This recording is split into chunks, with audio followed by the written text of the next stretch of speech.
जय जोहार, नमस्कार। दैनिक छत्तीसगढ़ चैनल देख रहे हैं आप और छत्तीसगढ़ प्रदेश की आज की तमाम सभी महत्वपूर्ण बड़ी खबरों की शुरुआत सर्वप्रथम आज की पहली बड़ी खबर के साथ। छत्तीसगढ़ पुलिस में कांस्टेबल के 6000 से ज़्यादा पदों पर भर्तियां बहाली की जा रही हैं, जिसमें 5वीं, 8वीं और 10वीं पास अपना आवेदन प्रस्तुत कर सकते हैं। छत्तीसगढ़ पुलिस में कांस्टेबल के 6000 से ज़्यादा पदों पर भर्ती बहाली शुरू होनी है और इस भर्ती के लिए आवेदन की प्रक्रिया 20 अक्टूबर से शुरू होकर 30 नवंबर तक होगी। इच्छुक उम्मीदवार cgpolice.gov.in पर जाकर अपना आवेदन प्रस्तुत कर सकते हैं ऑनलाइन तरीके से। ये भर्तियां कांस्टेबल जीडी, कांस्टेबल ड्राइवर और कांस्टेबल ट्रेड के अंतर्गत धोबी, कुली और मोची इत्यादि के पदों पर हो रही है। रिक्तियों में कांस्टेबल जीडी के 5000 से ज़्यादा पद वैकेंसीज हैं और छत्तीसगढ़ पुलिस बल में जो है कांस्टेबल के रिक्त पदों पर ये बहाली छत्तीसगढ़ राज्य के स्थानीय निवासी उम्मीदवारों से ही की जाएगी। छत्तीसगढ़ राज्य स्थित स्कूल से 10वीं पास, केवल अनुसूचित जनजाति के उम्मीदवारों के लिए केवल 8वीं पास और कक्षा जो है बात करें यहाँ पर नक्सल प्रभावित क्षेत्रों के लिए नक्सल पीड़ित परिवार तथा राहत शिविरों में निवासरत परिवार से संबंधित सभी श्रेणी के अभ्यर्थियों हेतु केवल 5वीं पास उत्तीर्ण होना अनिवार्य है और ये भी पात्र होंगे। मुख्यमंत्री भूपेश बघेल ने बड़ी घोषणा की है, जहां 17 ग्राम पंचायतों को नगर पंचायत का दर्जा मिल चुका है, जिसका तेजी से विकास कार्य अब संपन्न होने वाला है। विधानसभा उपचुनाव जीतने के लिए जिलों की घोषणा का फॉर्मूला छोटे जिलों तक पहुंच गया है, जहां मुख्यमंत्री भूपेश बघेल ने इसका खाका 16 महीने पहले शुरू हुई भेंट मुलाकात कार्यक्रम के दौरान ही खींच लिया था। यही बड़ी वजह है कि मुख्यमंत्री भूपेश बघेल ने भेंट मुलाकात कार्यक्रम के दौरान एक नगर पालिका और 17 से अधिक नगर पंचायत बनाने का ऐलान किया था। हालांकि इन्हें अस्तित्व में आने में अभी समय लगेगा, लेकिन सरकार ने अपने स्तर पर तैयारियां यहां तेज कर दी हैं। 2 ग्राम पंचायतों को नगर पंचायत बनाने के लिए सरकार ने कैबिनेट की बैठक में नियमों को भी शिथिल किया है। इनमें राजनांदगांव जिले की ग्राम पंचायत घुमका और शक्ति जिले की ग्राम पंचायत पोरथा भी शामिल है। बता दें कि इस सरकार के कार्यकाल में कुल 6 नए जिले का गठन हुआ है। वहीं सीएम ने 4 मई 2022 से भेंट मुलाकात कार्यक्रम का शुरू किया था। छत्तीसगढ़ के 7 जिलों के लिए बारिश का येलो अलर्ट जारी हुआ है, जिसमें बलरामपुर, जसपुर, कोरिया और सरगुजा में पानी गिरने की जो है यहाँ पर संभावना बताई गई है। बिलासपुर संभाग के कुछ जिलों में भी बौछारें पड़ सकती हैं। छत्तीसगढ़ के 7 जिलों के लिए मौसम विज्ञान विभाग ने येलो अलर्ट जारी किया है। वहीं बीते दिन सरगुजा, सूरजपुर, बलरामपुर, जसपुर, कोरिया, रायगढ़ और कोरबा में हल्की से लेकर मध्यम स्तर की वर्षा हो सकती है। इन जिलों में बिजली गिरने की भी आशंका जताई गई है।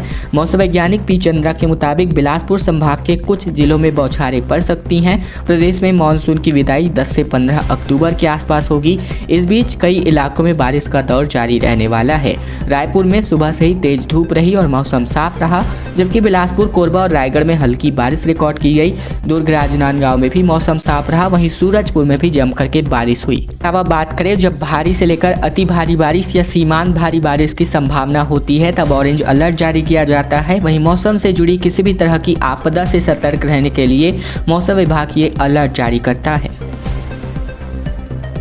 कांकेर के दौरे पर आज प्रियंका गांधी आने वाली है, जहां नक्सल प्रभावित इलाकों को विकास कार्यों की सौगात अर्पण करेंगी।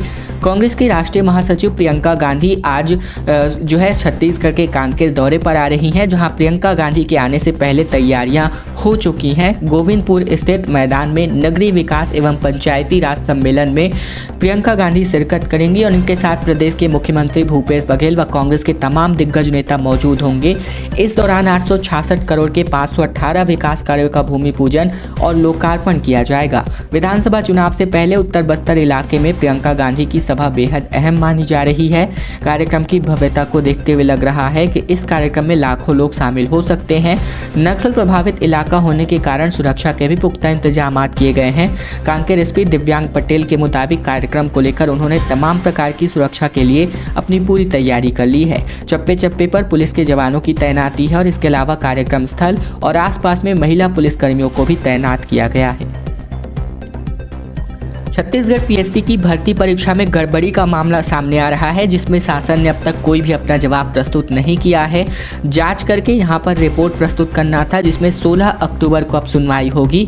दूसरी याचिका पर सुप्रीम कोर्ट ने भी अपना जवाब मांगा है। छत्तीसगढ़ पीएससी भर्ती में गड़बड़ी को लेकर के दायर याचिका पर बीते दिन राज्य सरकार ने जवाब प्रस्तुत नहीं किया और अतिरिक्त समय भी मांगा है, जिस पर चीफ जस्टिस ने डिवीजन बेंच ने 10 दिन की मोहलत देकर मामले की सुनवाई 16 अक्टूबर तक बढ़ा दी है। इसके पहले कोर्ट ने गड़बड़ी के आरोपों की जांच करके रिपोर्ट प्रस्तुत करने के लिए कहा था।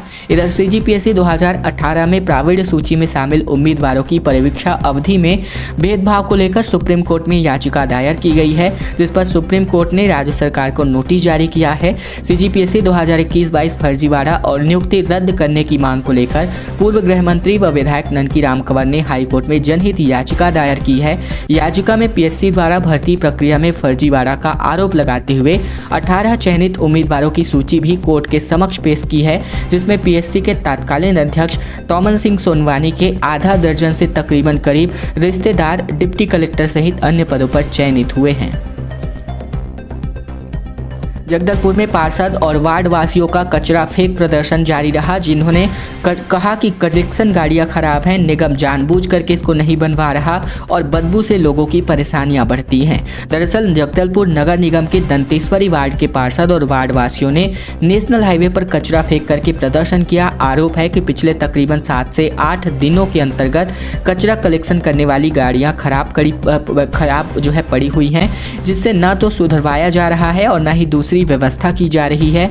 वार्ड वासियों में गंदगी का अंबार लगा है और बदबू से लोग परेशान हो रहे हैं। दरअसल बीते दिन वार्ड पार्षद समेत वार्ड के लोग वार्ड का कचरा लेकर के गीदम और जगदलपुर नेशनल हाईवे 30 पर जा पहुंचे, जहां सड़क पर कचरा फेंक करके निगम के खिलाफ जमकर नारेबाजी की गई।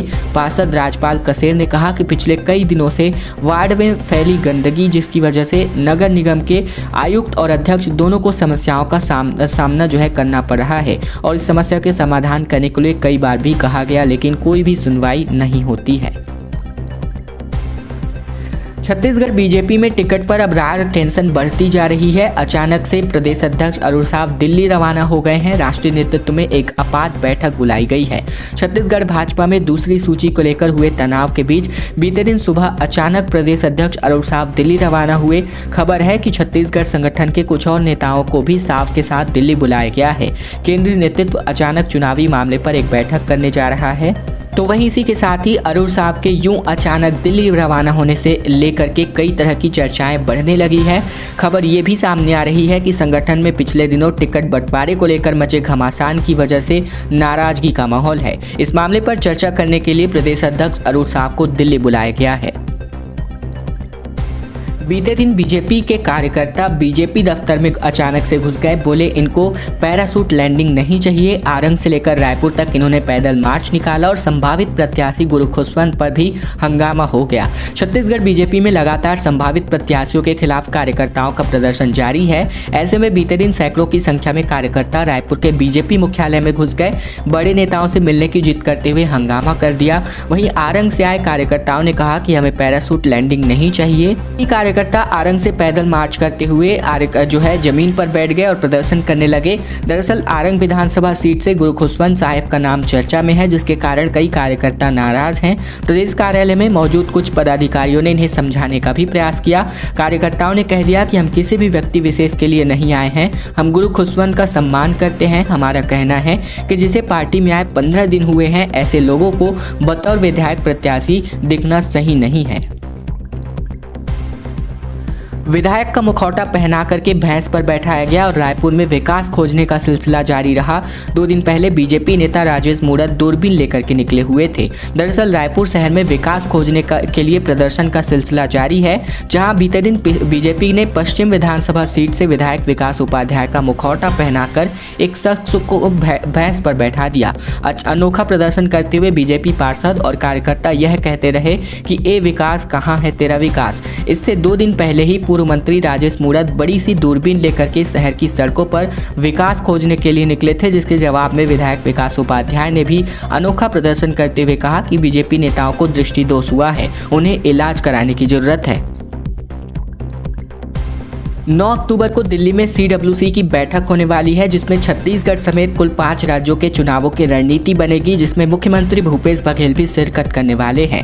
कांग्रेस वर्किंग कमेटी की बैठक जो है 9 अक्टूबर को दिल्ली में होने वाली है। बैठक में पार्टी के विस्तार के साथ साथ छत्तीसगढ़ समेत 5 राज्यों में होने वाले विधानसभा चुनावों को लेकर मंथन होगा और इस बैठक में महिला आरक्षण, जाति जनगणना, जांच एजेंसियों के दुरुपयोग और अन्य राजनीतिक और आर्थिक मुद्दों पर भी चर्चा हो सकती है। इसके पहले वर्किंग कमेटी की 2 दिवसीय बैठक 16 और 17 सितंबर को हैदराबाद में संपन्न हुई थी। इस बैठक में भी विधानसभा चुनाव और लोकसभा चुनाव में जीत की रणनीति को लेकर चर्चा की गई थी। राष्ट्रीय अध्यक्ष मल्लिकार्जुन खड़गे ने सभी को एकजुटता के साथ मिलकर चुनाव लड़ने की सलाह भी दी थी। इसी महीने छत्तीसगढ़, मध्य प्रदेश, मिजोरम, राजस्थान और तेलंगाना में विधानसभा चुनावों की तारीखों का ऐलान होगा और इन राज्यों के लिए कांग्रेस का चुनावी रोड मैप क्या होगा, इस पर भी बैठक में विस्तार से चर्चा होगी। इसी के साथ ही आगामी लोकसभा चुनाव के लिए भी मंथन किया जाएगा।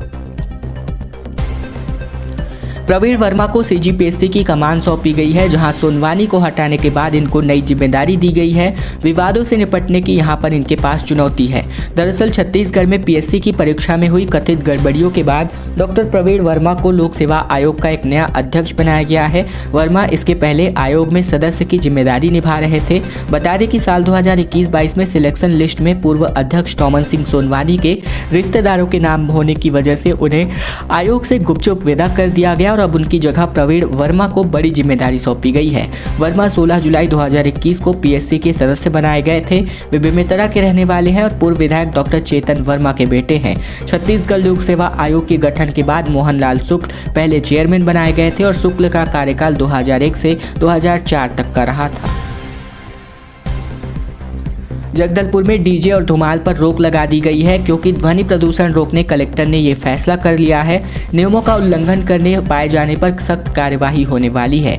जगदलपुर जिले में ध्वनि प्रदूषण को देखते हुए डीजे और धुमाल के संचालन पर रोक लगा दी गई है। लाउडस्पीकर, डीजे और वाहनों में प्रेशर हॉर्न के तय मानकों का उल्लंघन करने पर सख्त कार्यवाही करने का निर्देश दिया गया है। इसका उपयोग करने के लिए एसडीएम से परमिशन लेना अनिवार्य है। वहीं कलेक्टर ने इसके लिए आदेश भी जारी कर दिया है। बस्तर कलेक्टर विजय दयाराम के ने बीते दिन जिला कलेक्ट्रेट कार्यालय में डीजे और धुमाल संचालकों की बैठक ली। उन्होंने कहा कि छत्तीसगढ़ हाईकोर्ट ने जनहित में ध्वनि प्रदूषण की रोकथाम के संबंध में आदेश जारी किया है। दुर्गा कॉलेज में मारपीट हो गई, जहां एनएसयूआई और एबीवीपी के छात्र नेताओं के बीच जमकर के लात घूंसे चले और इनका वीडियो भी सोशल मीडिया पर अब खूब वायरल हो रहा है। राजधानी रायपुर के दुर्गा कॉलेज में छात्र नेताओं के बीच जमकर मारपीट हो गई, जिसका ऑडियो वीडियो भी सामने आ रहा है, जिसमें बेल्ट और धात मुक्तों से पिटाई करते हुए छात्र नेता नजर आ रहे हैं। मारपीट की सूचना मिलते ही मौके पर पुलिस पहुंची और स्थिति को काबू में किया। जानकारी के अनुसार दुर्गा कॉलेज में एनएसयूआई और एबीवीपी के बीच जमकर मारपीट हुआ है। बताया जा रहा है कि पीएससी घेराव के लिए समर्थन मांगने एबीवीपी छात्र छात्राओं के साथ साथ एनएसयूआई कार्यकर्ता का ये विवाद बढ़ गया। बीजेपी ने भूपे क्यूआर कोड लॉन्च किया, जहां रायपुर में अनुराग ठाकुर ने कहा कि इसमें भूपेश सरकार के भ्रष्टाचारों की लिस्ट है। माफिया राज से अब जनता माफी चाहती है। केंद्रीय मंत्री अनुराग सिंह ठाकुर ने बीते दिन रायपुर में एक कार्यक्रम में क्यूआर कोड को लॉन्च किया, जहां भाजपा का दावा है कि इस क्यूआर कोड को मोबाइल पर स्कैन करते ही कांग्रेस के भ्रष्टाचारों की लिस्ट सामने आ जाएगी। बीजेपी ने इसका नाम भूपे रखा है। इस कार्यक्रम में केंद्रीय खेल एवं युवा कल्याण मंत्री अनुराग सिंह ठाकुर ने कहा है कि छत्तीसगढ़ में कांग्रेस नेताओं और अधिकारियों ने मिलकर के भ्रष्टाचार किया है। भ्रष्टाचार के पैसे को भूपे करते रहे, जनता को लूटने का काम करते रहे। अगर भूपे नहीं किया होता तो ये पैसा छत्तीसगढ़ जनता और प्रदेश के विकास में काम आता। छत्तीसगढ़ में 49 डीएसपी के तबादले हो गए हैं। कई अफसरों को दूसरे जिलों में जिम्मेदारी सौंपी गई है। गृह विभाग ने ये आदेश जारी किया है। छत्तीसगढ़ में आचार संहिता लगने से पहले 49 डीएसपी का ट्रांसफर हुआ है।